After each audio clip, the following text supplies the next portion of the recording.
Hi everyone, thank you for visiting my channel Stocks Current Affairs. In this video, I'll share key insights on what experts think about purchasing gold. A disclaimer, this is not a recommendation but research to help you make better decisions. In recent interview with G. Chandrasekhar, commodity expert, mentioned few gold market trends that are worth your time. Throughout 2023, the prices of gold moved in seesaw fashion.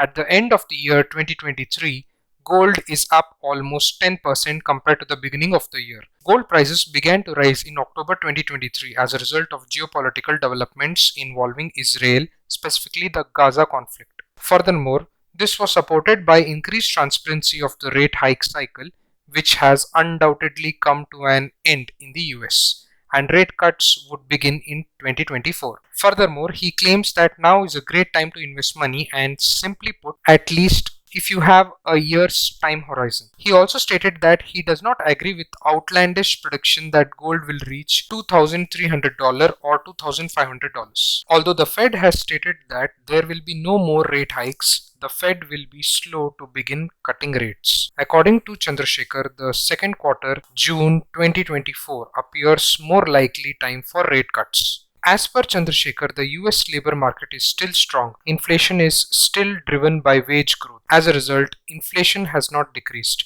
It is weakening and falling, but it is still far from 2% target. Therefore, he believes headline inflation in the US has to fall further. Furthermore, monetary policy always has a lag effect on the economy, and the lag effect of the rate hikes in 2023 will begin to show up in early 2024. He thinks that there will be a decisive movement of gold prices in the upward direction once there is a strong signal for the first rate cut in the second quarter that is going to support gold. In addition, Chandrasekhar believes that based on China's gold reserve to GDP ratio, there is an opportunity for them to increase their gold reserves, albeit not necessarily through international markets. Because China is also a major producer of gold, there is no guarantee that the People's Bank of China will purchase from international markets. However, they may purchase domestically. Another factor that can play will be retail investments in ETFs and private investments. If these were to return in 2024, that will give additional acceleration to the upside risk in gold prices.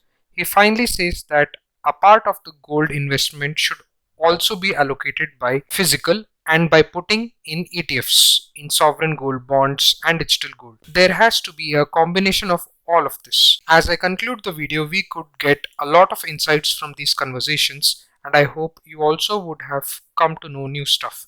If you like the video, share it with friends and family. Do subscribe to my channel for more such updates, and I'll meet you in my next video. Thank you.